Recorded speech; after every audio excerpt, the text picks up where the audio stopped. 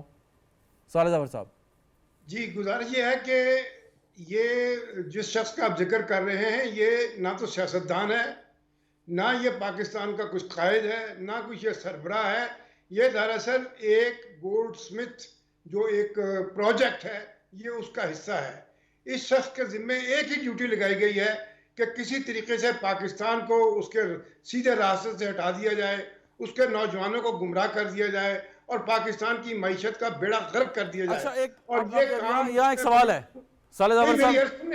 اب ایک سوال آپ کرنے کے بعد جواب سننے کی بھی آپ تاب نہیں رکھتے.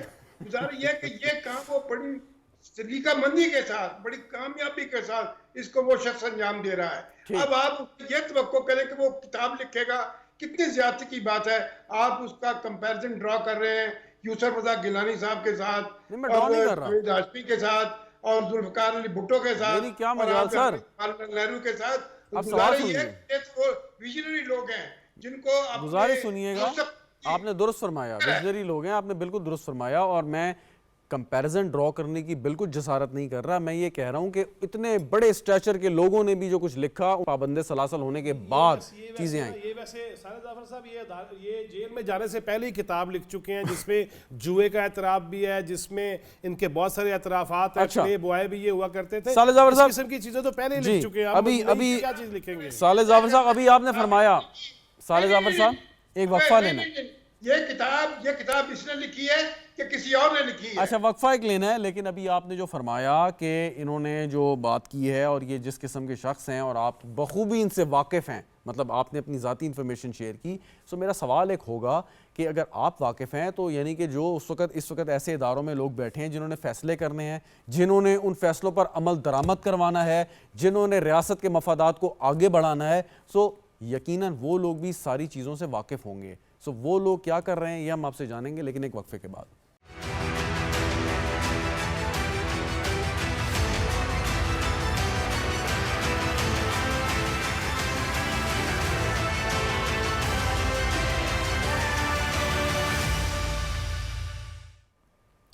پروگرام میں ایک بار پھر خوش آمدید ناظرین. بات کریں اس وقت پاکستان کے سیاسی حالات، مذاکرات، اور اس وقت ایک سیاسی جماعت کی اور خاص طور پہ ایک شخص کی ہٹ درمی کی. ہمارے ساتھ موجود ہیں میجر خرم حمید صاحب، جواد فیضی صاحب، اظہر جاوید صاحب اور صالح ظافر صاحب. صالح ظافر صاحب سوال چھوڑ کے گیا تھا کہ اگر آپ کو، کیونکہ آپ کو تو معلوم ہوگا، بہت باخبر صحافی ہیں، یہ معلوم ہے کہ ایک شخص اپنی ذاتی سیاسی مفاد، ذاتی مفاد کی خاطر یہ سب کچھ کر رہا ہے، تو یہ ان اداروں میں بیٹھے ہوئے تمام اشخاص کو بھی یقیناً معلوم ہوگا کہ نہیں؟ اور اگر معلوم ہے تو پھر اس کے ساتھ اگر کوئی رعایت برتی جا رہی ہے، بظاہر نظر آ رہا ہے ایسی رعایت برتی جا رہی ہے، تو پھر اس سوال اور تقاضا کس سے کیا جائے؟ دیکھیے جی، اس میں کوئی شبہ نہیں ہے کہ یہ شخص بہت ہی طاقتور اداروں کی پیداوار ہے، اور ان کے پیچھے، اس کے پیچھے جو بین الاقوامی طاقتیں کام کر رہی ہیں، یقیناً ان کا اثر و نفوذ ہے پاکستان کے اداروں میں بھی. اور یہی وجہ ہے کہ انصاف جو 9 مئی کو واقعات کے بعد 9 جون تک ہو جانا چاہیے تھا، آج 13 مہینے گزرنے کے باوجود اس کا انصاف نہیں ہو سکا. اس کی اس وجہ، اس کی ریزن یہی ہے کہ اس کو پالا پوسا، اس کو تیار کیا، اس کو پیدا کیا، اس کو پروان چڑھایا جن قوتوں نے.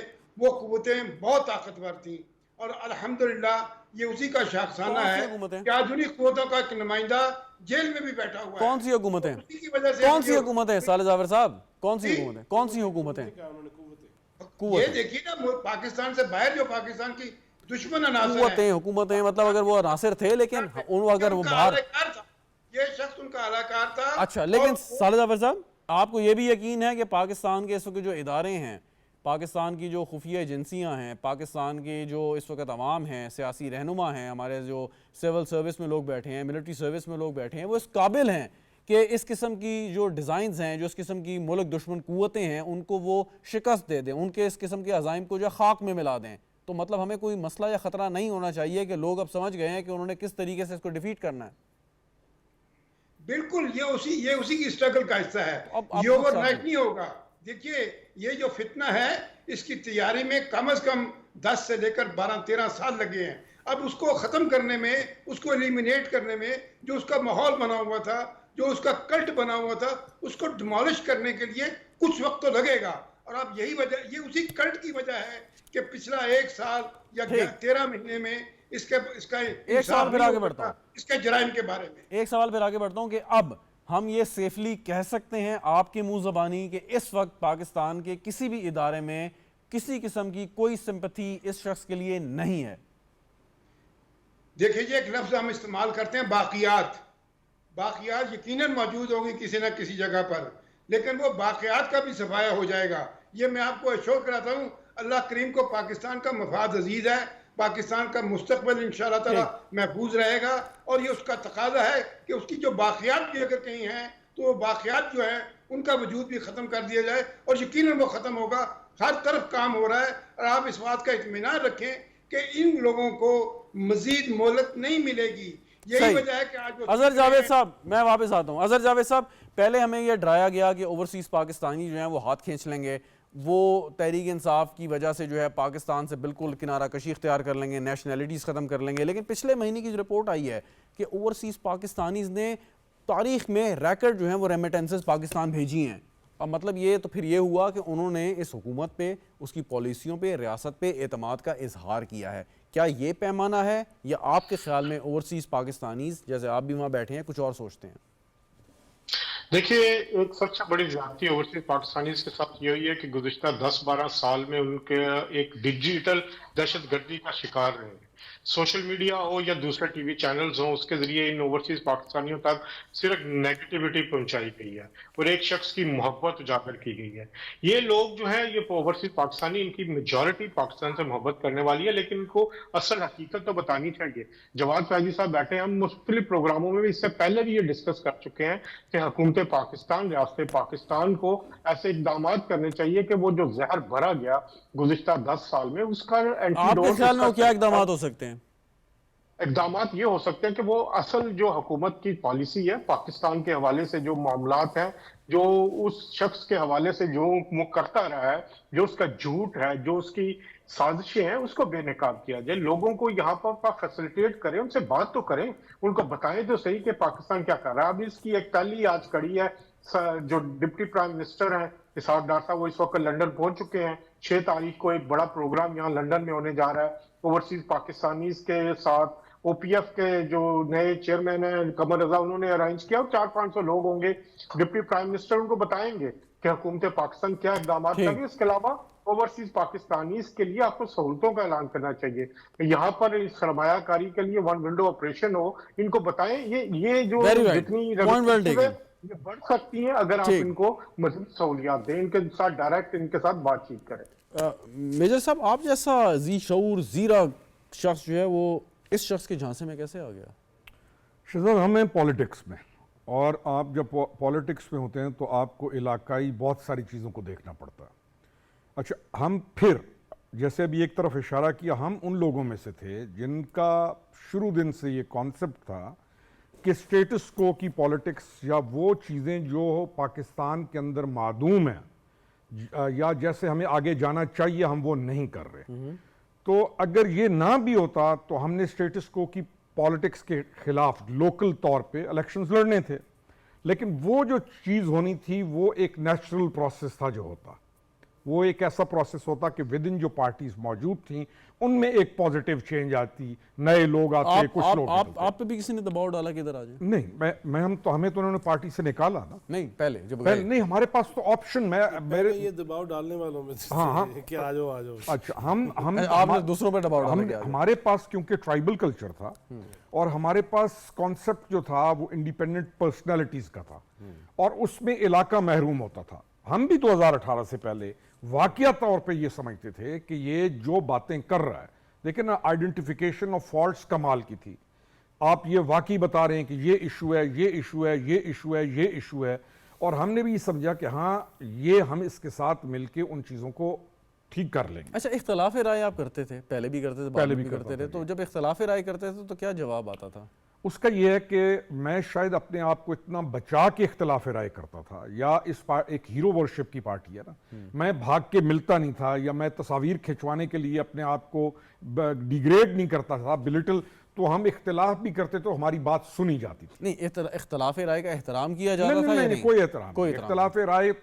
اختلاف رائے ایک حد تک سمجھی جائے گی کہ ہم ایک علاقے تھے، ہمیں تو برداشت کرنا پڑے گا.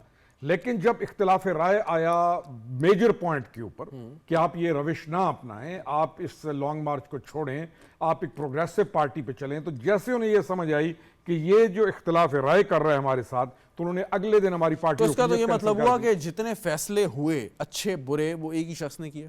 ایک شخص نہیں، یہ میں کہتا ہوں کہ یہ کاؤنسل تھی پوری، اس کی 5-6 شخص ہو یعنی کہ 5 شخص ایک مختصر سے کابینہ یا لوگ، لیکن ان تمام کا ایجنڈا ایک تھا. ٹھیک، یعنی آپ سمجھتے ہیں کہ یہ 5-6 لوگ ہی بنیادی مجرم یا مین کلپریٹس ہیں؟ مین کلپریٹس سے ہی ہیں، اور ان کے لنکس آپ کو ہو سکتا ہے کہ اتنا خطرناک لنک کسی بھی جگہ پر ایسا ملے جو کہ انٹائر اسٹیٹ کے اندر انوالو. اگر ان 5-6 لوگوں کا احتساب ہو جائے صحیح طور پہ ثبوتوں کے ساتھ، تو باقی معاملات بہتر ہو جائیں گے؟ بہت بہتر ہو جائے گا. آپ کی ایک پولیٹیکل جو پورا کلچر ہے نام لے سکتے ہیں؟ کا، بالکل. اس کے ساتھ فیض انوالو ہے، پاکستان کا انہوں نے اس کو لے لیا، اس کی بیوی اس کے ساتھ انوالو ہے، یہ خود اس میں ماسٹر مائنڈ ہے، اور کچھ 2-3 کرسیاں اور خالی رکھ لیں، اس میں آپ کو ایک بہت بڑا بزنس مین بھی کہیں نظر آ جائے گا، زمینوں کے لین دین، بہت ساری چیزیں وہ بھی نظر آ جائیں گی. تو 2-3 کرسیاں اور بھی خالی. میں تو سمجھ رہا تھا کہ آپ نام لیں گے شاید شاہ محمود قریشی صاحب کا، آپ نام لیں گے وہ کرسی کے پیچھے والے ہیں. اچھا، وہ پیچھے، وہ سیکنڈ ٹیئر، وہ سیکنڈ کیٹیگری کے اندر آپ لائیں جواد گے. صاحب فرسٹ کیٹیگری کے لوگ یہ ہیں جن کا اگری کریں گے؟ نہیں، میں نہیں سمجھتا کہ وہ کرسی کے پیچھے والے تھے، وہ بلکہ وہ ساتھ شریک تھے، شامل تھے. نہیں، وہ 5 کی کابینہ کو 10 میں بنا لیں آپ، ڈبل کر لیں، اور ان کو بھی شامل کر لیں. فیض حمید کا نام لے دیا تو میرا خیال ہے بات پھر دور تلک جائے گی اور پھر وہ پھیلتی ہی چلی جائے گی. میرا خیال ہے سب کچھ وہ بتا گئے، کرکس بتا گئے ہیں کہ اس ملک کا کیسے کیسے مذہبی ٹچ، روحانیت.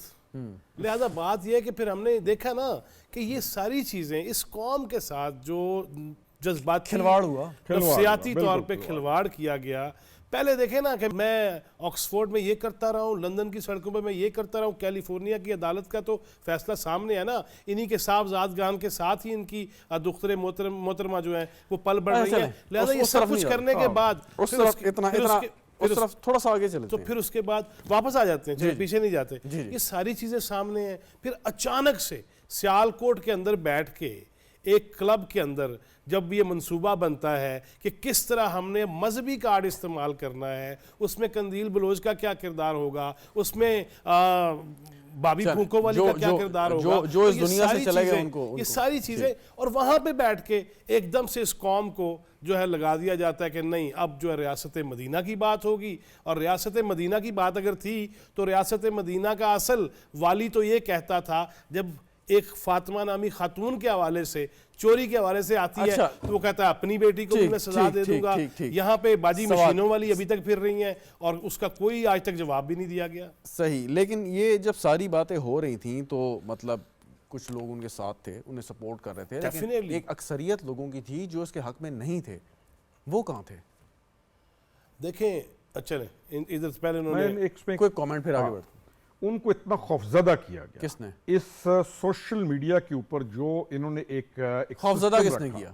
اس پوری ٹیم نے. عمران کیسے؟ عمران اس پر جو ہے انہوں نے ایک ایسا فائدہ اٹھایا اس کا. خوفزدہ کیسے کیا؟ خوفزدہ انہوں نے ایسے کیا کہ انہوں نے گالم گلوچ بدتمیزی بدتہذیبی پڑ جاؤ اور ہر اس آدمی کو کہ جس کی آواز میں دم خم یا جو معزز آدمی تھا جو ان کو کرٹیسائز کر سکتا ایسے لوگوں کی گالم گلوچ تنقید یا ایسی بے بنیاد باتیں کسی کو خوفزدہ کر سکتی ہیں اصولی طور پہ اگر کوئی بندہ کھڑا ہو؟ کرتی ہیں. اچھا انہوں نے ان کو گھروں تک ٹرول کیا, انہوں نے ان کی اولادوں کو نہیں چھوڑا.